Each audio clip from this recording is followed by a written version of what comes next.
Welcome back to the channel. Adventures through climate change. I got other channels and whatnot, and I've made channels in the past, and we've had some fairly good success on some of the channels I've been on. And I don't have any subscribers on this one, but I have fun with this one. I love this one, and I get torn up sometimes. Some videos I get ratioed. I mean, the dislikes to likes. I mean, I don't know. I mean, it happens, but listen, I get to put out my opinion on these different events and what I think of climate change. And that's what this channel's all about. So in case you're just tuning in, we talk about climate change. And more specifically, we talk about all forms of climate change. So what, the activists consider climate change as far as human induced, natural climate change, like cycles of the earth. But we also talk about other stuff. So, I mean, we talk about the Carrington event, and we are actually going to watch something a little bit more about that today, actually. We're Anton. I love Anton. Anton Petrov. Man, sometimes he can be a little boring. And sometimes he's just a wonderful, wonderful guy. I mean, he's always wonderful, but I mean, sometimes he's just like, he needs to give a little bit more excitement about what's going on. But I love him. I love him. And he covers all sorts of stuff. He's a super smart guy. He just likes learning, and it just comes natural the way you are. I mean, so do I. I'm a realtor. I like to wear polos. So that's me. Let's get into this. Wow. Sun just produced a Carrington-like event, but we got super lucky. There's a ton of these because it happened apparently like a month ago, and I didn't know about it. And I watched that previous video last week. Let's do it. Today we're going to be discussing some of the new updates coming from the sun. And in this case, it's best that we start the story with an actual video. The video of what the sun just did only a few days ago. This happened on March 13th of 2023. And what you're looking at is essentially the largest, the fastest, and probably the most powerful coronal mass ejection that the scientists have pretty much ever seen. Wow. The actual velocity of particles here is approximately 3,000 kilometers per second, with some scientists already comparing this to a potential Carrington event. So should we all be packing? Is this basically the end? No, not at all. We got super lucky. This was filmed by one of the many probes NASA has observing the sun, and in this case it shows us the particles being expelled away from planet Earth in the opposite direction, with the emissions reaching the location of planet Earth, or essentially the orbit of planet Earth, in approximately 20 hours. So basically that's how fast they were traveling. But the true power of this event, and more importantly what exactly caused it, is of course unknown to us.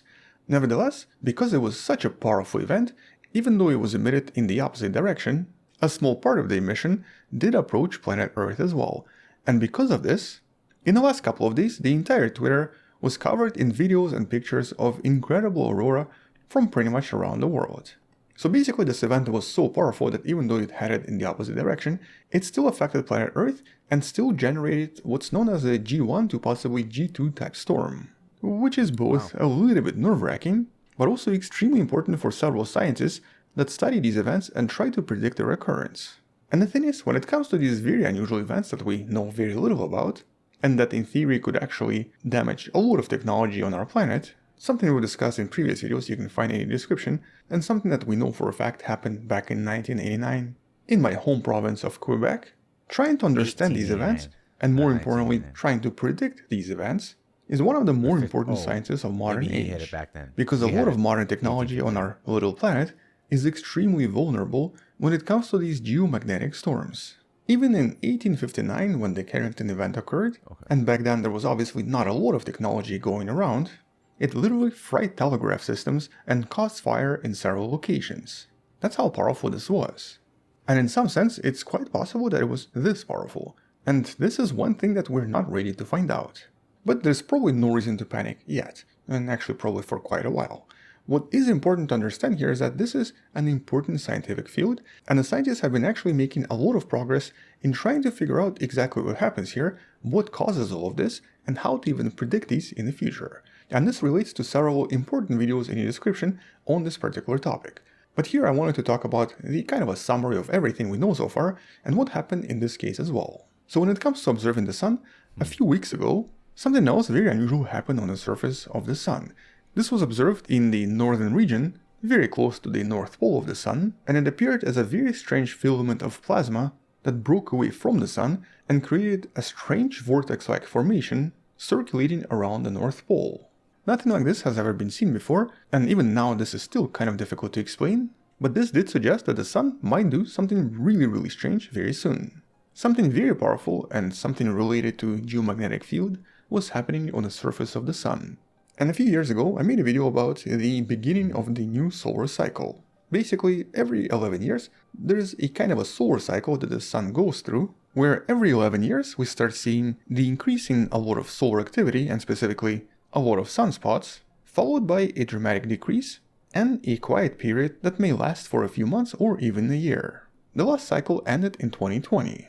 And a lot of different scientists started to make predictions that the next cycle, cycle 25, is going to be relatively mild. Now, another team of scientists disagreed, and I've actually talked about this video and the research in one of the videos you can find in the description. Their prediction basically stated almost the opposite. They suggested that this cycle is going to be one of the strongest on record, and they explained this pretty well, which you can learn more about in that video. And specifically, their predictions called for 2025, July of 2025, as potentially being one of the most active periods in solar activity. Or basically that's when the cycle reaches its peak, with the Sun then going through a polarity reversal and beginning a decrease in solar activity. More importantly, their paper predicts that the cycle is not actually 11 years, but it's 22 years. And so every 22 years there seems to be a dramatic increase in activity, and it just so happens that we're about to reach that peak. I'm getting vaccinated with Prevnar 20. In the last couple of years, their predictions have been kind of correct. There's been a tremendous amount of activity, and very powerful activity, that a lot of scientists did not expect, except for the scientists behind this paper. With some scientists even predicting that there's maybe about 12% chance for a potential Carrington event to occur sometime in this decade. We obviously don't know when, and we don't really know what signs our Sun is going to be exhibiting before it happens, but maybe this type of an event is preceded by something like this. So maybe there is a connection here after all, with a lot of anomalies observable on the surface of the Sun, potentially indicating something really powerful is about to happen. Once again, all of this happened approximately 1 month apart. And that's on top of a lot of other mysteries about the Sun the scientists have been discovering in the last few months. For example, the scientists have also discovered that during certain emissions, there's an unusual pattern produced by the radio signals, sometimes referred to as quasi-periodic pulsations, that seem to resemble an actual heartbeat, at least in terms of the shape of the radio frequencies. This does seem to happen during more powerful emissions, and so it's not entirely clear if this is something that happens all the time or only during the most active periods. The actual nature of this is also unknown. But there is something even more intriguing and somewhat more unsettling. Obviously there's another video about this in the description. There's also something known as the Miyake events. And in the last couple of years, the scientists discovered that these events are even more dramatically powerful, and they also seem to happen on a much grander scale and seem to appear every few hundred years. And we actually seem to be a little bit overdue for the next one. Wow. Now this topic we're going to be discussing in more detail in one of the future videos, so obviously subscribe if you want to learn more. But in a nutshell, these events are like 10 to maybe even 100 times more powerful than the Carrington event, and simply even affect the atmosphere of the planet so much that it then becomes visible in various carbon deposits, such as for example inside various tree rings. But what exactly causes these events is entirely unknown, and so that by itself is even a bigger mystery. We'll talk more about this very soon. Well, anyway, in a nutshell, looks like our Sun did emit something really major, but also gave us a break. It was pointed in the opposite direction. But had it hit planet Earth, even today it's not entirely clear what exact effects it would have on the planet, and how exactly it will affect our technology. And even here the things would be really complex. Certain areas on the planet are in a much higher risk compared to other areas. For example, here's what the map of North America would look like, with the darker patches being the most at risk.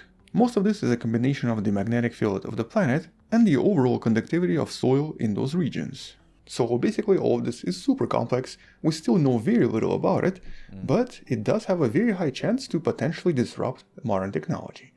We'll talk more about this in some of the future videos. Thank you for watching, don't panic, subscribe, share this with someone who loves learning about space and sciences, come back tomorrow to learn something else, support this channel on Patreon by joining channel membership, or by buying the Wonderful Person t-shirt you can find in the description below. Don't panic, stay wonderful. I'll see you tomorrow, and as always, bye-bye. Look at that smile. I'm glad we ended on that one. Thanks, Anton. Gosh, what a great guy. Absolutely. Don't panic, but it is something to be concerned about because we rely so heavily on this type of technology that if it was disrupted, it would be fairly catastrophic. I mean, especially, I mean, that's what I'm talking about. I think in the last video I was talking about it. The money. Okay, the government wants to go crypto. They want the Federal Reserve to go crypto on all of our money. Is that a good idea? Is that a good idea? What if one of these events? I mean, we wouldn't be able to spend it. Back in 1859, when they had that major Carrington event, it wasn't a big deal because they didn't use a whole lot of things that were electrical based. So it wasn't. I mean, they saw what it did, but it wasn't. And they're saying that's not even that big compared to what could happen. So. We rely on electricity way too much, especially, up north. You saw that map. I mean, okay, all those super cold areas are the most affected. So what if they don't have electricity? And what if it hits in the winter? What if, I mean, gosh, there's so much. I lived in North Dakota for a long time, and there was quite a few times with the wind chill. I mean, it was in the -70s and whatnot. So, I mean, and there's no trees. The wind whips through there like crazy. When you have snow, the snow's so cold and brittle that it blows in the wind like sand in the desert. Sometimes you can't even find the road. It's crazy. So I digress. Okay, I'm just saying it's something to be concerned about. And what it does, I don't know. What it's.